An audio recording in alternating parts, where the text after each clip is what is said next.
Hi, ഞാൻ ഫർഹാന. ഞാൻ കണ്ണൂർ തന്നെയാണ്. കാറ്റലിസ്റ്റിൽ CMA ഇന്ത്യ സ്റ്റുഡൻ്റാണ്. 10th കഴിഞ്ഞപ്പോൾ എനിക്ക് വലിയ ഐഡിയ ഉണ്ടായിട്ടില്ല എന്ത് ഇനി ചൂസ് ചെയ്യണം എന്നുള്ളത്. പിന്നെ സയൻസ് ഫീൽഡിലേക്കാണ് പോയത്. ബട്ട് +2 കഴിഞ്ഞപ്പോൾ തന്നെ എനിക്കത് പറ്റൂല തോന്നി. +2 കഴിഞ്ഞപ്പോൾ ഞാൻ എൻ്റെ ഒരു ഇനീഷ്യേറ്റീവിൽ തന്നെയാണ് CMA എന്നുള്ളൊരു കോഴ്സിനെ പറ്റി സെർച്ച് ചെയ്തതും അറിഞ്ഞതും. പിന്നെ പാരൻസിനെ ഞാൻ തന്നെ കൺവിൻസ് ചെയ്ത് എനിക്കിത് പറ്റും എന്നുള്ള രീതിക്ക് ഞാനിവിടെ കാറ്റലിസ്റ്റിൽ ജോയിൻ ചെയ്തു. ഇവിടെ വന്നതിന് ശേഷം ഒരുപാട് ചേഞ്ചസ് ഉണ്ടായിട്ടുണ്ട്. ഒന്നും അറിയാത്ത എനിക്കിപ്പോൾ ഇൻ്റർമീഡിയറ്റ് ലെവലിൽ എത്താൻ പറ്റി.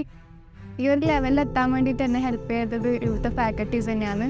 അവരുടെ സപ്പോർട്ട് കാരണം തന്നെയാണ് ഇവിടെ ഇൻ്റർമീഡിയറ്റ് വരെ എത്തിയത്. നമുക്കങ്ങനെ ക്ലാസ്സിൽ ഭയങ്കര സ്ട്രെസ് കൊടുത്തിരിക്കേണ്ട ആവശ്യമൊന്നുമില്ല.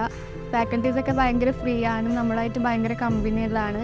ഞാൻ ഈ ഒരു കോഴ്സ് ചൂസ് ചെയ്യാനുള്ള കാരണം തന്നെ നല്ലൊരു സാലറി കിട്ടുന്നുള്ളൊരു പ്രതീക്ഷയിലാണ്. ഇപ്പോഴും എനിക്കൊരു കോൺഫിഡൻസ് ഉണ്ട്, ഇത് പഠിച്ചിറങ്ങിയാൽ എൻ്റെ ഫ്യൂച്ചർ സേഫ് ആണെന്നുള്ള കാര്യത്തിൽ. CMA ഇന്ത്യ പഠിക്കാൻ ആഗ്രഹിക്കുന്നവർക്ക് ഒരു ബെസ്റ്റ് ഓപ്ഷൻ തന്നെയാണ് കാറ്റലിസ്റ്റ്.